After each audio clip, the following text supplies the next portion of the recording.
Hello students, आज की class में आपका फिर से स्वागत है। पिछला वीडियो आपने देखा होगा जिसमें हमने रदरफोर्ड मॉडल और थॉमसन मॉडल के बारे में डिस्कस किया था और लास्टली हमने ये ऑब्जर्व किया था कि रदरफोर्ड के मॉडल में भी काफ़ी सारे ड्रॉबैक्स हैं, काफ़ी सारी कमियां हैं। तो उन कमियों को दूर करने के लिए आज हम एक नए मॉडल की बात करेंगे और आज हम जो बात करेंगे वो हमारा बोहर एटॉमिक मॉडल। तो थॉमसन के मॉडल में जो भी कमियां रह गई थी, जो भी ड्रॉबैक्स रह गए थे, उनको दूर करने के लिए बोहर साहब ने काफी सारे एक्सपेरिमेंट किए और उन्होंने हमें कुछ कंक्लूजन्स बताए। उनका हमें मॉडल आया और हमें पता चला कि उन ड्रॉबैक्स को कैसे रिमूव किया जा गया है। तो हम बोहर मॉडल की बात कर रहे हैं आज। आज हम बात करेंगे बोहर्स एटॉमिक मॉडल। अब इन्होंने जो रदरफोर्ड का मॉडल था उसी में कुछ करेक्शन की और कुछ बातें उन्हीं की मानी। क्या बात मानी? पहली तो ये बात मानी कि एटम सर्कुलर है। जो थॉमसन ने भी पहले हमें कहा था, उन्होंने वाटरमेलन मॉडल बनाया था, उन्होंने भी कहा था कि एटम सर्कुलर है। तो इन्होंने भी कहा कि एटम सर्कुलर होता है, पर एटम के सेंटर में कुछ सॉलिड पार्ट, मतलब बहुत ज्यादा हार्ड डेंस पार्ट है। उस पार्ट को इन्होंने नेम दिया न्यूक्लियस, जो कि हमें रदरफोर्ड ने बता दिया था कि एटम के सेंटर पार्ट में न्यूक्लियस होता है और न्यूक्लियस का साइज एटम के साइज के कंपेयर में बहुत ही छोटा है। ये चीज रदरफोर्ड बता चुके। तो यही चीज हमें इस चीज को सही मानते हुए बोहर भी कहते हैं कि एटम का जो सेंटर पार्ट है that is the nucleus. Atom has a central part called nucleus. Atom का जो सेंटर पार्ट है उसको न्यूक्लियस बोलते हैं।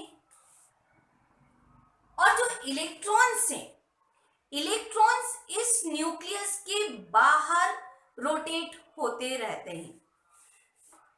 Electrons revolves around the nucleus in many circular path. This path is called the orbits. इसको हम इस तरह से रिप्रेजेंट कर देते हैं कि ये आपका न्यूक्लियस है जिस पे पॉजिटिव चार्ज है और इसके बाहर बहुत सारे इस तरह से सर्कुलर पाथ है। This circular path is called the orbits और इलेक्ट्रॉन इन्हीं ऑर्बिट्स में रोटेट होता है। नेक्स्ट पॉइंट हमें बोहर बताते हैं कि ये जो सर्कुलर ऑर्बिट्स हैं, इन सर्कुलर ऑर्बिट्स की फिक्स एनर्जी है। इन सर्कुलर ऑर्बिट्स को नाम क्या दिया? Many circular orbits called orbits. ठीक है, इन सर्कुलर पाथ को नेम दिया ऑर्बिट्स। इन ऑर्बिट्स की फिक्स एनर्जी होती है, इनकी एनर्जी लॉस नहीं होती है। इन ऑर्बिट्स की फिक्स एनर्जी होती है, इसीलिए इनको स्टेशनरी ऑर्बिट्स भी कहा जाता है। और इन फिक्स एनर्जी के ऑर्बिट्स में ही इलेक्ट्रॉन रिवॉल्व करता है।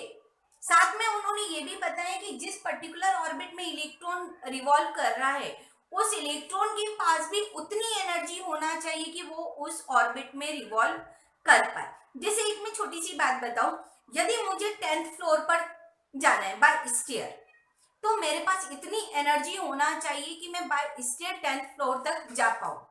यदि मेरे पास एनर्जी ही नहीं होगी तो मैं क्या करूंगी? फर्स्ट फ्लोर या सेकंड फ्लोर तक जा पाऊंगी, 10th तक पहुंच ही नहीं पाऊंगी। तो यदि 10th तक मुझे पहुंचना है तो मेरे पास उतनी एनर्जी होना चाहिए जिससे मैं वहां तक पहुंच पाऊं। तो वही चीज इलेक्ट्रॉन्स के साथ होती है। इन ऑर्बिट्स में जितनी एनर्जी है उतनी ही एनर्जी यदि उस इलेक्ट्रॉन के पास है तो वो उस पर्टिकुलर ऑर्बिट में रोटेट कर सकता है, अदरवाइज नहीं कर सकता है। बोर ने इन शेल्स को नेम दिए के एल एम एन, इस तरह से इनको नेम दिए। और यदि हम नंबर की बात करें तो इनको 1 2 3 4 इस तरह से नंबर्स प्रोवाइड किए गए हैं। इलेक्ट्रॉन की पहले लोअर एनर्जी रहती है तो पहले इलेक्ट्रॉन अंदर की शेल में फिल होता है, बाद में इलेक्ट्रॉन बाहर की शेल में आता है। इस तरह से इलेक्ट्रॉन्स की फीलिंग होती है। इलेक्ट्रॉन्स इन ऑर्बिट्स में रोटेट होते। तो क्या कंक्लूजन निकला कि इलेक्ट्रॉन न्यूक्लियस के बाहर रोटेट होता है, लेकिन न्यूक्लियस के बाहर काफी सारे सर्कुलर ऑर्बिट्स हैं और इन सर्कुलर ऑर्बिट्स की अपनी एक फिक्स एनर्जी है, जिसके कारण इनको स्टेशनरी ऑर्बिट्स भी कहा जाता है। और इन फिक्स एनर्जी के ऑर्बिट में फिक्स एनर्जी का इलेक्ट्रॉन ही रोटेट होता है। साथ में जब इलेक्ट्रॉन इस फिक्स एनर्जी के ऑर्बिट में रोटेट होता है तो उसकी एनर्जी लॉस या गेन नहीं होती है। जब तक इलेक्ट्रॉन इस फिक्स एनर्जी के ऑर्बिट में रोटेट हो रहा है, ना तो इलेक्ट्रॉन की एनर्जी लॉस हो रही है और ना ही इलेक्ट्रॉन की एनर्जी और गेन हो रही है, इलेक्ट्रॉन और एनर्जी गेन कर रहा है। ऐसा कुछ भी नहीं हो रहा है जब तक इलेक्ट्रॉन एक पर्टिकुलर ऑर्बिट में रोटेट हो रहा है। तो इससे जो रदरफोर्ड का ड्रॉबैक निकला था कि एटम स्टेबल नहीं होता है, तो उनका ड्रॉबैक इसलिए था कि मैक्सवेल का कहना था यदि कोई पार्टिकल रोटेट हो रहा है तो उसकी एनर्जी लॉस होगी, और एनर्जी लॉस होगी तो एक टाइम ऐसा आएगा कि वो खत्म हो जाएगा, न्यूक्लियस में गिर जाएगा। बट इनका क्या मानना है कि यदि एक फिक्स एनर्जी की ऑर्बिट में फिक्स एनर्जी का इलेक्ट्रॉन रोटेट हो रहा है तो उसकी एनर्जी कभी लॉस नहीं होगी, ना वो एनर्जी गेन करेगा ना एनर्जी लॉस करेगा, और एनर्जी लॉस नहीं करेगा तो वो न्यूक्लियस के पास आएगा ही नहीं, गिरेगा ही नहीं। दैट मीन्स एटम स्टेबल हो जाएगा। ठीक है, अब किस ऑर्बिट में कितने इलेक्ट्रॉन आएंगे, ये भी एक रदरफोर्ड का ड्रॉबैक था कि रदरफोर्ड ने क्या कहा था कि इलेक्ट्रॉन न्यूक्लियस के बाहर रोटेट कर रहा है, लेकिन कितने इलेक्ट्रॉन कहाँ रोटेट कर रहे हैं ये चीज हमें नहीं मालूम थी। तो इन्होंने बताया, एक रूल दिया कि according to 2n² electrons fill किए जाएंगे। जहां n आपका नंबर ऑफ शेल है, दैट मीन्स यदि n इक्वल्स टू 1 रखते हैं तो 2 into 1 दैट मीन्स 2 इलेक्ट्रॉन आएंगे। यदि यहाँ 2 रखते हैं तो 2 2 जा 4 2 जा 8 इलेक्ट्रॉन आएंगे। n इक्वल्स टू 3 रखते हैं तो 3 3 जा 9 2 जा 18 इलेक्ट्रॉन फिल किए जाएंगे। इस तरह से इन्होंने बताया कि किस शेल में कितने नंबर ऑफ इलेक्ट्रॉन्स फिल होंगे, मैक्सिमम नंबर ऑफ इलेक्ट्रॉन कितने किस शेल में आ सकते हैं। तो ये बात हुई हमारे रदरफोर्ड के मॉडल की। अब इतने सारे पॉइंट्स दिए तो इनके बहुत सारे अचीवमेंट भी होंगे, इनकी काफी सक्सेस भी हुई होगी। इनको क्या क्या अचीवमेंट मिले इस मॉडल के थ्रू। तो यहाँ हमारी सबसे पहली बात तो यही आ जाती है कि एटम की स्टेबिलिटी के बारे में हमें पता चल गया, क्योंकि बोर का कहना है कि इलेक्ट्रॉन अपने आप एनर्जी गेन नहीं करता। यदि एक ऑर्बिट में रोटेट हो रहा है तो वो ना तो एनर्जी गेन करेगा ना लॉस करेगा। तो इलेक्ट्रॉन अपने एक ऑर्बिट में कंटिन्यूअसली रोटेट करता रहेगा। दैट मीन्स एटम स्टेबल होता है। ठीक है, ये बात आ गई। फिर इन्होंने एटम की रेडियस, ऑर्बिट्स की एनर्जी, इलेक्ट्रॉन की वेलोसिटी, इन पर भी काम किया और इनके लिए डिफरेंट फॉर्मूलेस निकाल के दिए। तो हम 1 बाय 1 कैलकुलेट करते हैं कि कैसे हमारे पास आता है। तो पहले हम फाइंड करते हैं energy, energy of electron present in nth shell. या तो हम इसको ये बोल दें कि एनर्जी ऑफ इलेक्ट्रॉन, या हम कह दें कि एनर्जी ऑफ दैट शेल कितनी होगी। तो एनर्जी फाइंड करने के लिए हमारे पास फॉर्मूला दिया गया En equals to -13.6 n² upon z, sorry z² upon n²। यहाँ पर n क्या है, number of shell, first second third fourth की शेल की बात कर रहे हो, और z एटॉमिक नंबर या न्यूक्लियर चार्ज की बात की जा रही है। अब यदि हम इसमें n इक्वल्स टू 1 रखते हैं, ठीक है ना, यदि n इक्वल्स टू 1 रखा, फर्स्ट शेल की बात की जा रही है, और यहाँ हम z को 1 मान ले क्योंकि हम यहाँ हाइड्रोजन की बात कर रहे हैं, फॉर हाइड्रोजन। यदि हम यहाँ बात करें फॉर हाइड्रोजन एटम तो z इक्वल्स टू कितना हो जाएगा 1। तो अब आपके पास यदि हम करें if n equals to 1 put किया तो फर्स्ट एनर्जी शेल की वैल्यू कितनी आ जाएगी, -13.6 इलेक्ट्रॉन वोल्ट। Z1 है, N1 हो गया तो कितना आया, 13.6 इलेक्ट्रॉन वोल्ट। वहीं यदि आपको किलो जूल पर एटम में निकालना हो तो किलो जूल पर एटम के लिए फॉर्मूला आता है En equals to -1312 Z²/N² kilo joule per mole. अभी हम इलेक्ट्रॉन वोल्ट में निकाल रहे हैं, आप किलो जूल पर मोल में भी निकाल सकते हैं। तो यदि मैंने फर्स्ट शेल की बात की तो फर्स्ट शेल की एनर्जी कितनी है, -13.6 इलेक्ट्रॉन वोल्ट। यदि आप सेकंड शेल की बात करते हैं तो ये कितना आएगा, -13.6, ये तो 1 ही है। सेकंड शेल की बात करें तो 2 2 जा हो गया 4, इसको सॉल्व करें तो कितना आएगा, 4 3 जा 12, 1 बचा, 4 4 जा 16, -3.4 इलेक्ट्रॉन वोल्ट। इसी तरह से यदि आप थर्ड शेल की बात करते हो तो कितना हो जाएगा, ये तो 1 है, 3 3 जा 9, तो 9 1 जा 9, 10 11 12 13, तो नॉट 1.5 इलेक्ट्रॉन वोल्ट लगभग। इसी तरह से यदि आप फोर्थ शेल की बात करोगे तो -13.6 बाय 4 4 जा 16, that means it is equals to -0.8 electron volt. इसी तरह से आप आगे और भी निकाल सकते हो।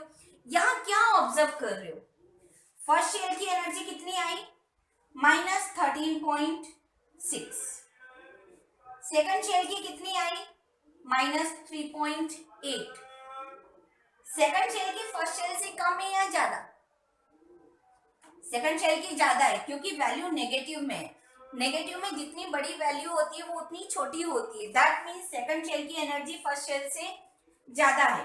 थर्ड शेल में आ रहे हो तो वैल्यू और ज्यादा हो गई, -1.5, और आगे आ रहे हो तो वैल्यू और भी ज्यादा हो जाए, यानी नेगेटिव में छोटी वैल्यू हो रही है तो इसकी एक्चुअली वैल्यू क्या है, ज्यादा है।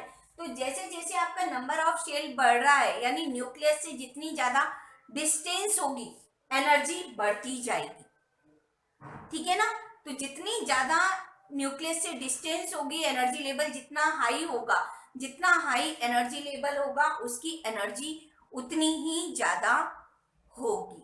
तो इस तरह से आप एक पर्टिकुलर एनर्जी लेवल की एनर्जी फाइंड कर सकते हो। या जो इलेक्ट्रॉन, जैसे सपोज मैंने कहा कि इलेक्ट्रॉन आपका थर्ड एनर्जी लेवल में रोटेट हो रहा है, तो थर्ड एनर्जी लेवल में रोटेट हो रहा है तो उसके पास एनर्जी कितनी है, -1.5 इलेक्ट्रॉन वोल्ट की एनर्जी उसके पास है। तो इस तरह से आप किसी भी शेल की energy by using this formula निकाल सकते हो। आप किसी भी एटम के लिए निकाल सकते हो क्योंकि यहाँ Z हमने एटॉमिक नंबर लिया हुआ है, एटॉमिक नंबर या न्यूक्लियर चार्ज लिया हुआ है, आप उसके अकॉर्डिंग इसकी फाइंड आउट कर सकते हो। तो इस तरह से हमारे पास एनर्जी आ जाती है किसी भी शेल के लिए। फिर रेडियस की बात आती है, बोर ने रेडियस भी निकाली जिसे बोर रेडियस भी बोला जाता है। रेडियस ऑफ ऑर्बिट, किसी ऑर्बिट की रेडियस कितनी होगी, यानी कौन से नंबर का ऑर्बिट है तो उस नंबर के ऑर्बिट की रेडियस कितनी होगी, इसके लिए भी हमारे पास एक फॉर्मूला दिया गया है। यहाँ मैं आपको डेरिवेशन नहीं बता रही हूँ कि वो फॉर्मूला कैसे डेराइव हुआ, क्योंकि हमें उसके डेरिवेशन की जरूरत नहीं है, क्योंकि इस टॉपिक पर आपसे क्या पूछी जाएंगे, न्यूमेरिकल्स होंगे और न्यूमेरिकल्स में आपको डायरेक्टली फॉर्मूले में वैल्यू पुट करके अपने आंसर्स निकालने हैं। तो यहाँ मैं आपको डेरिवेशन नहीं बता रही हूँ कि वो डेरिवेशन कहाँ से आया। सेकंड हमारे पास आया radius of orbit. Radius of orbit का फॉर्मूला है, जैसे आपके पास nth ऑर्बिट की रेडियस निकालनी है, फर्स्ट सेकंड थर्ड कोई सी भी, तो मैंने यहाँ ले लिया Rn, nth ऑर्बिट। फॉर्मूला आता है आपके पास n²h²/4π² e 4π² em²z², ठीक है ना, n²h²/4π² e²m/z²। अब यहाँ पे आप देख रहे हो n क्या होता है, number of shell, h Planck constant है, पाई एक कांस्टेंट है जिसकी वैल्यू 3.14 होती है, e इलेक्ट्रॉन चार्ज जो कि एक कांस्टेंट है, m मास ऑफ इलेक्ट्रॉन, ये भी एक कांस्टेंट वैल्यू है, z एटॉमिक नंबर। तो यहाँ पर आप देख रहे हो n और z को छोड़कर बाकी सारे कांस्टेंट है, यानी इन सभी की वैल्यू फिक्स है। यदि इन सबकी वैल्यू यहाँ पर पुट कर दी जाती है और इन सबकी वैल्यू पुट करके सॉल्व किया जाए तो हमारे पास आंसर निकलता है 0.529। अब इधर क्या बचा आपके पास, n square upon z square angstrom. Angstrom में लिखें तो आप ये फॉर्मूला पुट कर सकते हैं, अदरवाइज आप इसको पिकोमीटर में भी लिख सकते हैं, 52.9 into n square upon z square picometre pm. इस तरह से आप डिफरेंट शेल की डिफरेंट ऑर्बिट्स की रेडियस भी फाइंड आउट कर सकते। थर्ड चीज उन्होंने निकाली वेलोसिटी ऑफ इलेक्ट्रॉन, क्योंकि इलेक्ट्रॉन डिफरेंट एनर्जी ऑर्बिट्स में रोटेट होगा तो किस ऑर्बिट में रोटेट हो रहा है उसके अकॉर्डिंग उसकी वेलोसिटी में भी चेंज आएगा, क्योंकि ऑर्बिट्स की एनर्जी में चेंज है, ठीक है, एनर्जी में चेंज है तो उसकी वेलोसिटीज में भी चेंज आएगा। तो हम लास्ट बात करते हैं वेलोसिटी। तो वेलोसिटी के लिए भी हमारे पास एक फॉर्मूला दिया हुआ है, ठीक, हम बात करते हैं velocity of electron in the orbit. Velocity को हम v से रिप्रेजेंट करते हैं, इसके लिए फॉर्मूला आता है 2.19 into 10⁻⁶ into z upon n metre per second. 2.19 into 10⁻⁶ z upon n metre per second, ठीक है। This is the velocity of electron in nth orbit. किस ऑर्बिट में इलेक्ट्रॉन है और उसकी वेलोसिटी कितनी होगी। By using this formula you can calculate the velocity of that electron in the orbit, ठीक है। ये सारे इसके अचीवमेंट है, यानी बहुत सारी बातें हमें बोर मॉडल से पता चली। लेकिन क्या होता है, हर सिक्के के दो पहलू होते है ना।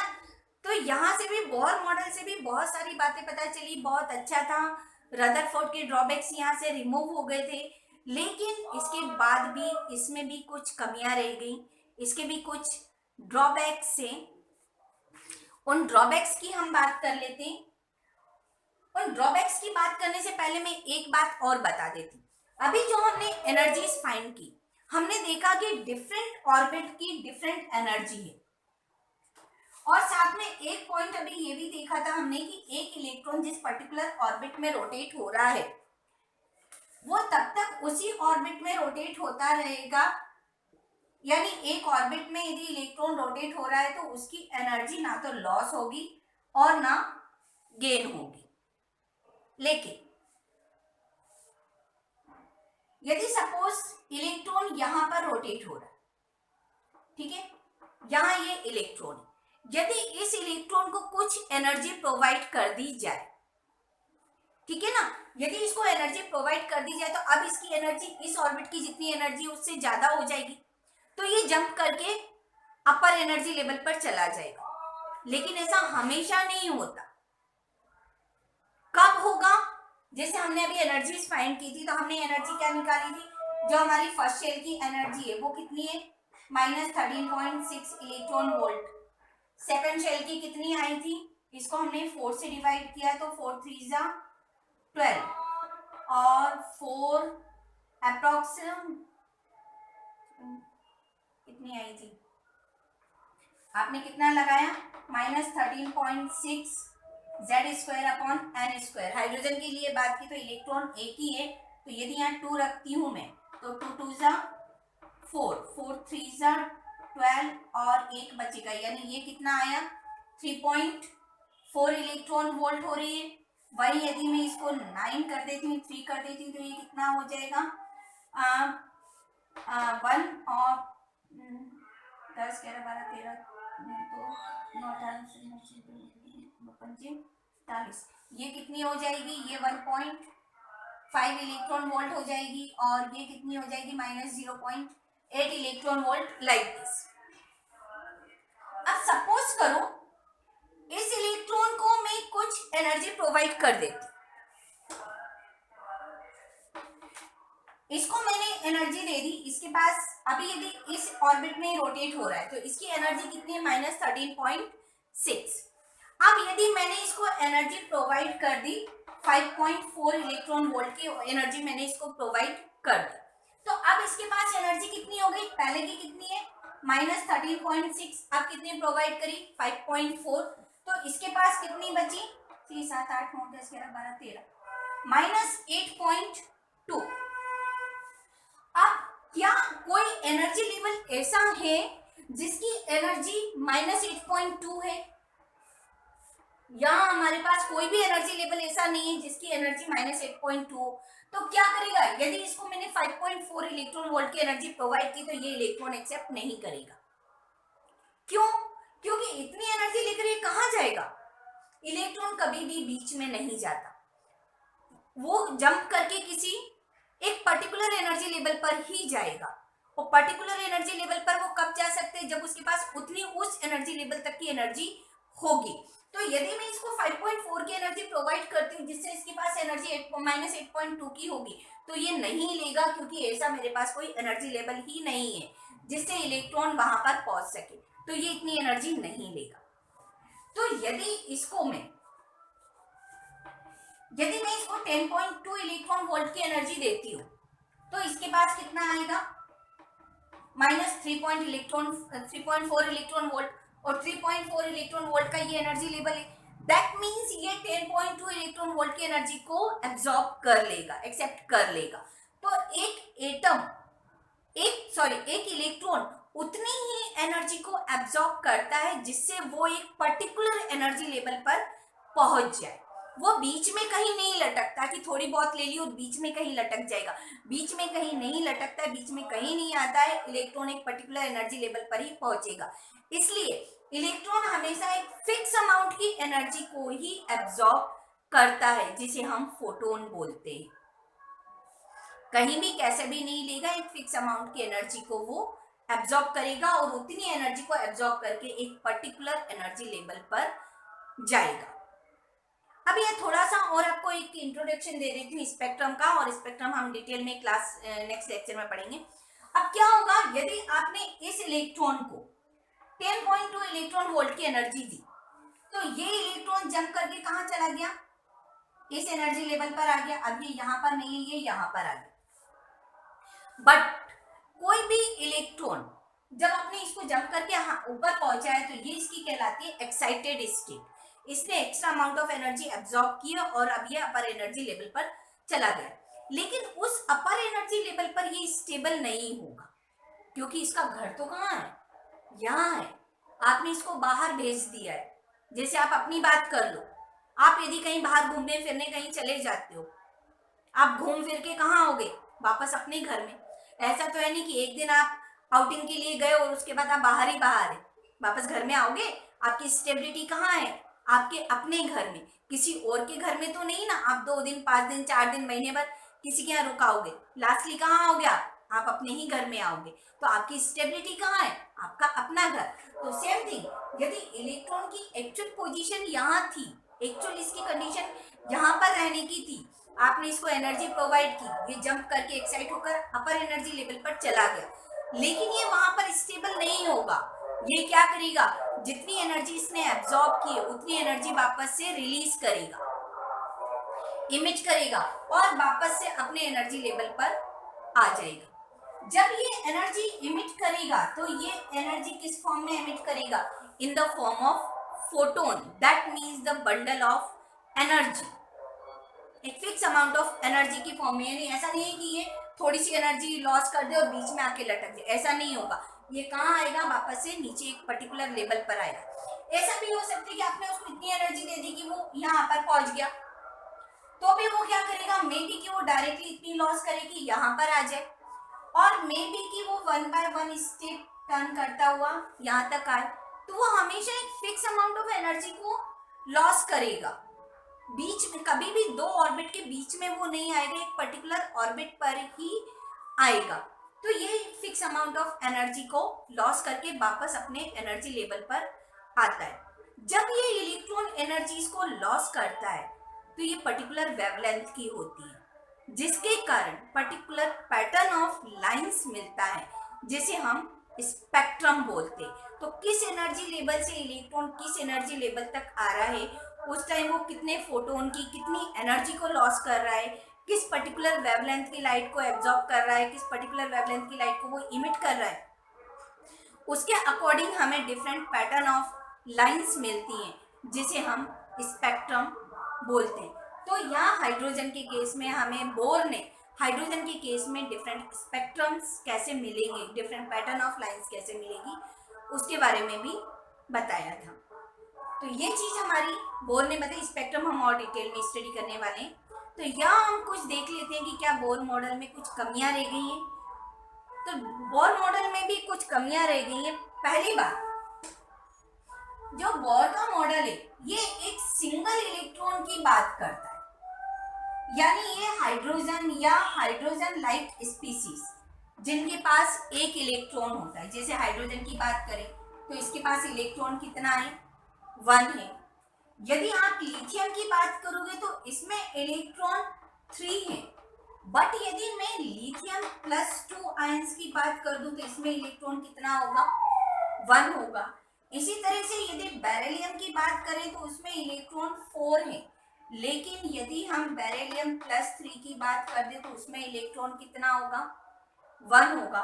तो इस तरह से हाइड्रोजन और हाइड्रोजन लाइक स्पीसीज जिसमें ओनली 1 इलेक्ट्रॉन होता है, बोर सिर्फ उन स्पीसीज के इलेक्ट्रॉन्स के बारे में बात करते हैं, यानी एक सिंगल इलेक्ट्रॉन के बारे में हमें इंफॉर्मेशन देते हैं, उसके बारे में बात करते हैं। अब क्या होता है, अभी इन्होंने बात क्या की कि इलेक्ट्रॉन ऑर्बिट्स में रोटेट हो रहे, यानी ये ऑर्बिट्स है, ये क्या है, 2 डायमेंशनल है। लेकिन जरूरी नहीं है कि इलेक्ट्रॉन हमेशा ऐसे ही रोटेट हो। ऐसा भी हो सकता है कि ये न्यूक्लियस है, इलेक्ट्रॉन ऐसे रोटेट हो रहा है, ऐसे भी हो सकता है, ऐसे भी हो सकता है, ऐसे भी हो सकता है। इलेक्ट्रॉन किसी भी डायरेक्शन में कैसे भी रोटेट हो सकता है। दैट मीन्स वो एक 3D में भी रोटेट हो सकता है। तो बोर हमें सिर्फ एक 2 डायमेंशनल स्ट्रक्चर यानी ऑर्बिट्स के बारे में बताते हैं, लेकिन ऑर्बिट्स क्या वो इलेक्ट्रॉनिक 3 डायमेंशनल में भी रोटेट हो सकता है। तो उसका क्या शेप होगा, क्या स्ट्रक्चर होगा, कैसा होगा, 3D में रोटेशन कैसा होगा, ये चीज बोर एक्सप्लेन नहीं कर पाते। नेक्स्ट पॉइंट की बात करें तो जो स्पेक्ट्रल लाइंस की बात की है, यानी स्पेक्ट्रम हमें सिर्फ कब मिलेगा, जब इलेक्ट्रॉन एक्साइट होकर हायर एनर्जी लेवल पर जाएगा और वहां से एनर्जी को लॉस करके इमिट करके जब वो अपने ओरिजिनल लेवल पर आएगा, सिर्फ उस टाइम हमें स्पेक्ट्रम मिलेगा, यानी पर्टिकुलर पैटर्न ऑफ लाइंस मिलेंगे। लेकिन जब आपका स्पेक्ट्रम फॉर्म हो रहा है, सपोज ये आपकी कोई स्पेक्ट्रम लाइंस जा रही हैं और इन स्पेक्ट्रम लाइंस में यदि आप कोई मैग्नेटिक फील्ड अप्लाई कर देते, मैग्नेटिक फील्ड अप्लाई करते हैं तो क्या होता है, ये स्पेक्ट्रल लाइंस स्प्लिट हो जाती है, 2 और 3 और 4 लाइंस में ब्रेक हो जाती है, स्प्लिट हो जाती है। मैग्नेटिक फील्ड में लाइंस का स्प्लिट होना यह कहलाता है जीमन इफेक्ट। कौन सा इफेक्ट, जीमन इफेक्ट। तो ये स्पेक्ट्रल लाइंस क्यों स्प्लिट हुई, इसके बारे में बोर हमें एक्सप्लेनेशन नहीं देते। दैट मीन्स जीमन इफेक्ट क्या है, क्यों है, कैसे हो रहा है, बोर इसका एक्सप्लेनेशन नहीं देते। सेम थिंग होती है यदि आप मैग्नेटिक की प्लेस पर यदि आप कोई इलेक्ट्रिक फील्ड अप्लाई कर दो, सपोज ये आपकी पॉजिटिव प्लेट है, ये नेगेटिव प्लेट है, तो इलेक्ट्रिक फील्ड के केस में भी इलेक्ट्रिक फील्ड अप्लाई करने पर भी स्पेक्ट्रल लाइंस स्प्लिट हो जाती है। इस इफेक्ट को बोला जाता है स्टार्क इफेक्ट। ये भी क्यों हो रहा है, इसको भी बोर एक्सप्लेन नहीं कर पाते। That means Bohr Stark effect और जीमन इफेक्ट को एक्सप्लेन नहीं कर पाए हैं। नेक्स्ट पॉइंट की बात करें तो हमारे पास आता है डी ब्रॉगली इक्वेशन या de Broglie hypothesis.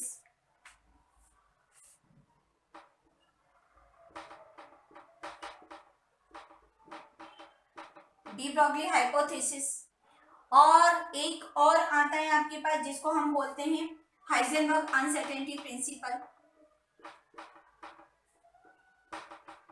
Heisenberg uncertainty principle, ये चीजें अप्लाई होती है यदि हम ये माने कि इलेक्ट्रॉन वेव फॉर्म में भी प्रेजेंट होता है या वेव फॉर्म में प्रोपागेट होता है, वेव फॉर्म में ट्रेवल करता है। यानी इलेक्ट्रॉन का नेचर यदि हम वेव नेचर मानते हैं तब हमारे पास ये प्रिंसिपल्स हमें काम में आते हैं।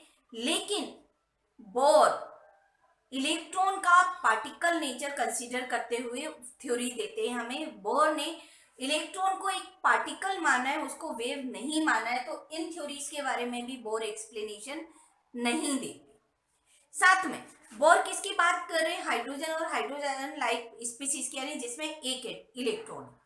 अब यदि मॉलिक्यूल्स की बात करना हो तो मॉलिक्यूल्स कैसे बनेगा, क्या शेप होगा, क्या ज्योमेट्री होगी, ये मॉलिक्यूल्स के बारे में भी बोर हमें कोई एक्सप्लेनेशन नहीं देते हैं, जो कि हम पहले भी बता चुके हैं कि बोर 3D स्ट्रक्चर के बारे में कोई एक्सप्लेनेशन नहीं देते हैं। तो इस तरह से ये आज हमने बोर थ्योरी को एक्सप्लेन किया।